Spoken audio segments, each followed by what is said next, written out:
Hi, everybody. Brad Truax from Eastman's Woodlands and Wildlife Committee. And today we're going to talk about raccoons. Raccoons are native to North America. Their masked face and ringtail are distinctive features. Most adults weigh between 10 and 20 pounds, but some as heavy as 60 pounds have been seen. And their length varies from 16 to 28 inches.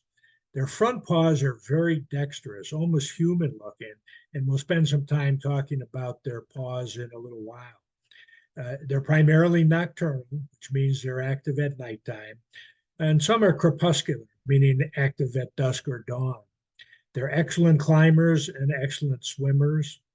And the males tend to hang out with other males in groups of up to four, and that's in order to position themselves against foreign males during mating season or against potential invaders. And the females tend to hang out with other females and their kits in groups of 4 to 5 in what we call nurseries. Raccoons don't hibernate, but in winter they become dormant, which means they reduce their activity for a few days at a time.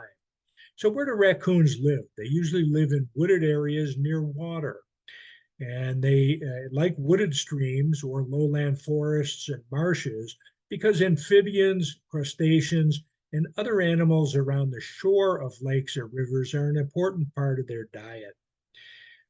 They need trees to climb, but they avoid trees areas that have many beech trees because the smooth bark of the beech trees makes climbing difficult. They like tree hollows or rock crevices for sleeping winter or litter dens. And they may also use burrows that were dug by other mammals, or they may like dense undergrowth or tree crotches. They may den in riverbanks or abandoned beaver lodges. But some raccoons have adapted to life in urban areas where their foraging in trash cans has become legendary. More on that later. Raccoons mate in late January to mid March. The gestation period is about 65 days. They have 2 to 5 kits that are born in the spring. Typically, their mother until they're dispersed in late fall. And the mothers are fiercely protective and teach the kits how to climb, hunt, and swim. It's not unusual for only half of the young born in 1 year to survive a full year. So, what do raccoons eat? They're omnivores. They basically eat anything. Their food is about 40% invertebrates, 33% plants, and about 27% vertebrates. The diet in the spring and early summer consists mostly of insects, worms, and other animals that are already available at that time of year. Sweet corn is a favorite. They prefer prey that's easy to catch, especially things like crayfish, insects, fish, amphibians, and bird eggs. And raccoons are virulent predators of eggs and hatchlings in both birds and reptile nests. We often talk about them raiding the nests of our loons in the springtime. In late summer and autumn, they prefer fruits and nuts such as acorns and walnuts, and these are rich calorie sources that help them build up fat needed for winter. Raccoons are often seen with what looks like washing their food. It's not really washing, it's also known as dousing. So, what is dousing? Raccoons often look like they're washing their food. In fact, the lotor in their scientific name, Procyon lotor, is Latin for washer. The name raccoon is actually from the Powhatan word "raccoon," which means he scratches with his hands. The raccoons often pick up their food items under or near water with their front paws and examine it and rub the item, sometimes removing unwanted parts. So they're not really washing the food. What they're really doing is examining it with their paws, which have both incredible dexterity and incredible ability to feel and examine what they're picking up. Raccoons do vocalize. They are often quite vocal. They make a variety of sounds: screams, hisses, growls, snarls, chatters, whimpers, whinnies, and even purrs. And when Two raccoons meet in an overlapping territory. They'll growl, lower their heads and ears, and show their teeth. The fur on the back of their neck stands straight up. And despite this tension between the raccoons, most of those encounters end peacefully without a fight. Raccoon tracks are very interesting. As mentioned, raccoons have hand like feet. They have five finger like toes on both the front and the rear feet, and a small claw may show in some of their track patterns. These are showing their track patterns in the mud. Once again, five fingers on both the front and the rear paws. Note this track in the mud also happens to have a canine track that's different. Raccoon tracks, again, front feet, hind feet, five toes on each that look like fingers. And their walking pattern is very interesting. They move one side of the body, then the other side, then this side. So again, this unique track pattern is very common for raccoons. Note how the front and hind prints are paired side by side. The right front foot moves forward, followed by the right hind foot. Then the left front foot moves forward, followed by the left foot. And the distance between the pairs of tracks is about 10 to 11 inches. So that pattern that they have of walking is called a pace. And both limbs on one side of the body move at the same time. So the right front foot moves forward, followed by the right hind foot. And then the left front foot moves forward, followed by the left rear foot. So here you watch a raccoon that's walking on a trail, actually kind of a trot. So note how one side of the body moves, then the other side of the body.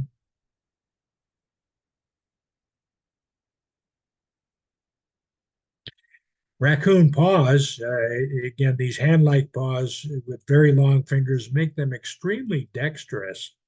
And their paws have more sensory receptors than the paws of most animals.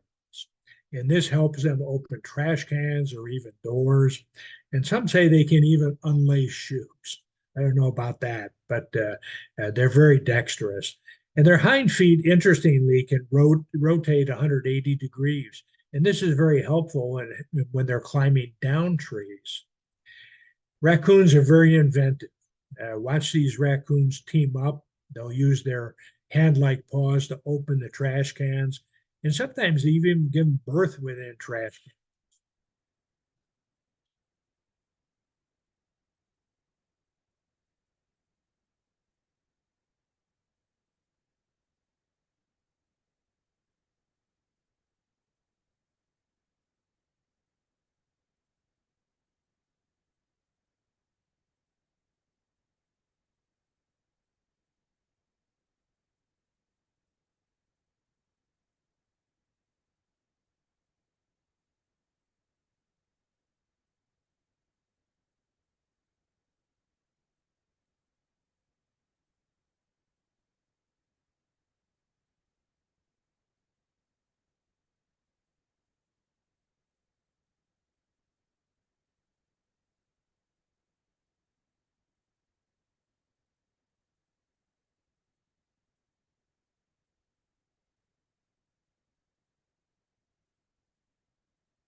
Mhm. There's the fourth raccoon.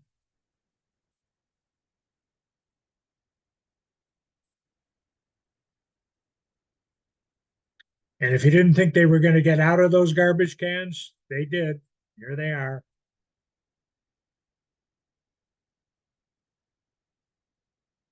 Just an incredible show. Raccoon scat is important because of all the types of animal scat that you might find out in the woods. Raccoon scat is the one that you really want to avoid.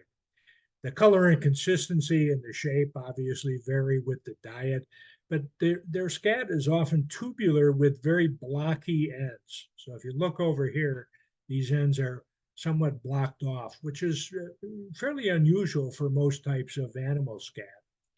The scat's often found at the base of the trees that they're climbing, and often the scat is found multiple times in what we call latrines. But don't touch or pick apart or smell this scat. That's because it may contain a parasitic roundworm that's dangerous to humans. So it's the one type of scat that you especially want to avoid. Threats to raccoons. Raccoons only live in the wild 2 to 3 years, depending on local conditions such as traffic volume, hunting patterns, and weather severity. And natural predators of the raccoon are fairly uncommon, but might be bobcats, coyotes, or great horned owls.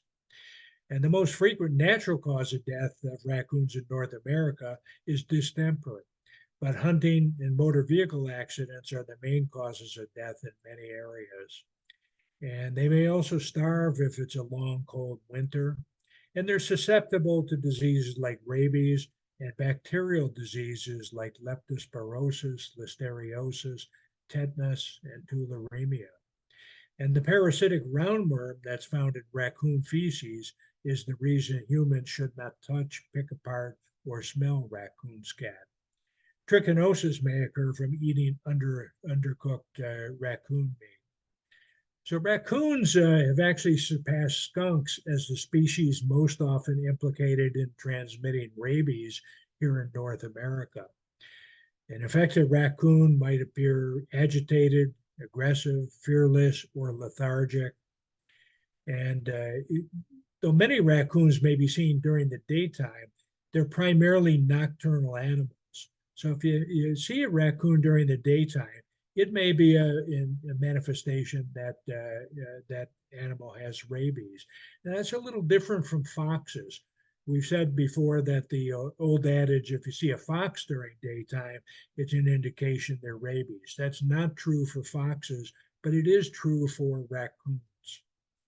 And if you're bitten by a raccoon, you should seek medical attention immediately because of the risk of rabies.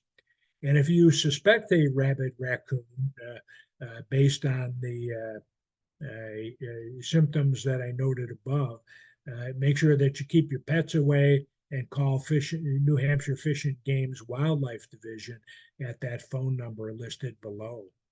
And don't forget to make sure that your dog's rabies shots are up to date.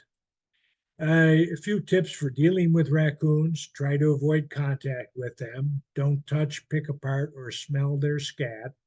Wear gloves or a face mask if you must clean areas that are inhabited by raccoons. And cover any sandboxes because they may use those sandboxes as latrines. Don't feed them or take them on as pets. Keep your trash secured. Don't put your dog food or pet food outdoors. And close off any openings under porches or buildings. Seal off any openings into sheds or attics. And cap off your chimneys because those are potential den sites for raccoons. Keep any livestock, such as rabbits or chickens, in secure enclosures. And once again, if you're bitten by a raccoon, seek medical attention immediately because of that risk of rabies. Raccoons can sometimes cause power outages. They caused actually 13 such power outages in the city of Toronto, Ontario in 2023. And this video is from Toronto and it shows why they might cause power outages. Look at that raccoon.